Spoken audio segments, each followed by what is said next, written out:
नमस्कार किसान भाइयों।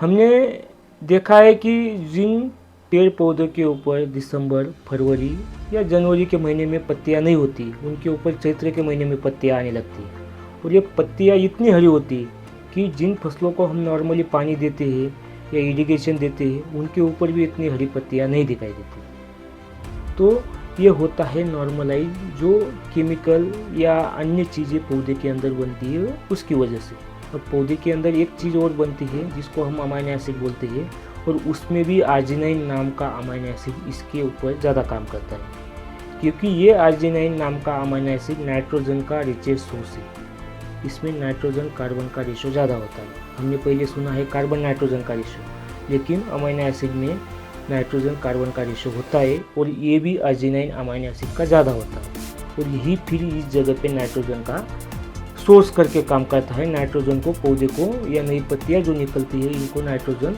उपलब्ध कराता है। तो क्या होता है, जैसे कि ग्रीष्म ऋतु आता है यानी बारिश का महीना होता है। बारिश के महीने में पानी ज़्यादा होता है, जड़ों को पानी मिलता है, पत्तियां जो है हरी भरी रहती है, खाद बनाती है, यही खाद फिर स्टोर होता है।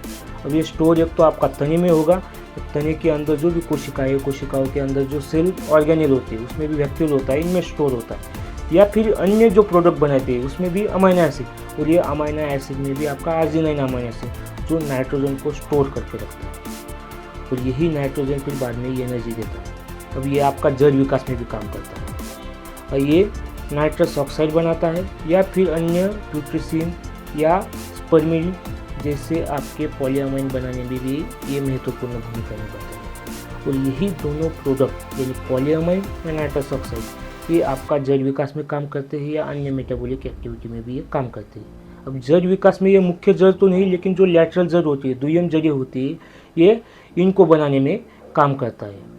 और ये एक तरीके से स्ट्रेस में भी काम करता है। स्ट्रेस में मतलब ये जो प्रोलीन बनता है, ये प्रोलीन को बनाने का काम करता है।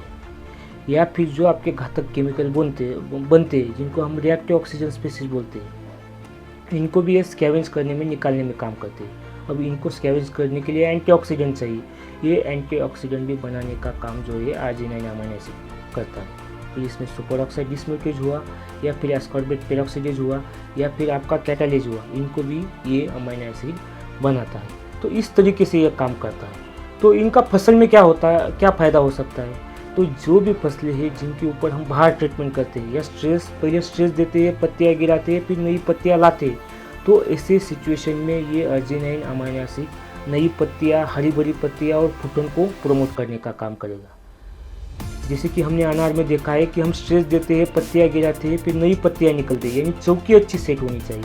अगर चौकी अच्छी सेट हो रही है तो नई फ्लावरिंग अच्छी आएगी, और नई फ्लावरिंग में भी फीमेल फ्लावर अगर अच्छे निकालने हैं तो वहाँ ये आर्जिनाइन नाम का अमाइनो एसिड काम करेगा। तो इस तरीके से ये जो अमाइनो एसिड है अलग अलग क्रियाओं में काम करेगा।